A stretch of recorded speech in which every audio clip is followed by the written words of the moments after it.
അപ്പം ഇന്ന് ഒരു കൗതുകപരമായിട്ടുള്ളൊരു കാര്യം കാണിച്ചു തരാനാണ് ഞാൻ വന്നിട്ടുള്ളത്. ഇത് നമ്മുടെ ലോഫ്റ്റാണ്, ഫുള്ള് ഹോമേഴ്സാണ് നമ്മൾ നിർത്തുന്നത്.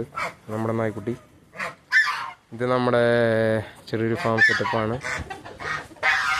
പിന്നെ ഇതൊരു ലോഫ്റ്റാണ്. ഞാൻ ഇപ്പോൾ മെയിനായിട്ട് കാണിച്ചു തരാൻ വന്നത് നമ്മുടെ പാരൻറ്റ് സ്റ്റോക്കാണ് ഇതിൻ്റെ ഉള്ളിലുള്ളത്. മെയിനായിട്ട് കാണിച്ചു തരാൻ വന്നത് വേറൊരു കാര്യമാണ്. നമുക്ക് ഇത്രയധികം കൂടുകളുണ്ട്. ഇവിടെ കൂടുണ്ട്, അവിടെയും കൂടുണ്ട്. ഇതിലൊന്നും നമ്മുടെ ബേർഡ് മുട്ടിട്ടില്ല. അവർ കണ്ടുപിടിച്ച സ്ഥലമാണ് ഇതിൻ്റെ ഉള്ളിൽ.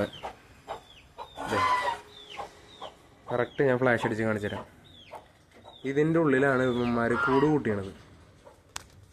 നമ്മുടെ റേസിംഗ് ഹോമേഴ്സാണ്. ഇവരെ ഫുൾ ടൈം നമ്മൾ പുറത്തിട്ട് വളർത്താണ്. അപ്പോൾ നമ്മൾ എത്ര അവിടെ കൂടുണ്ട്, ഇവിടെ കൂടുണ്ട്, എല്ലായിടത്തും ഇവർക്ക് ഓപ്പൺ ആയിട്ടുള്ള കൂടുകളുണ്ട്. ഇവിടെയുണ്ട് കൂടുകൾ. അവർ മുട്ടയിട്ട് കണ്ടില്ലേ ഇതിൻ്റെ ഉള്ളിൽ. അപ്പോൾ അതാണ് ഓരോ പെയറുകൾ. ഇവർ തന്നെ പെയറായിട്ടുള്ള ബേർഡാണ്. അപ്പോൾ ഓരോ പെയറുകൾ അവർക്ക് ഇഷ്ടമുള്ള സ്ഥലത്ത് വന്നതേ മുട്ടിട്ടേക്കാം.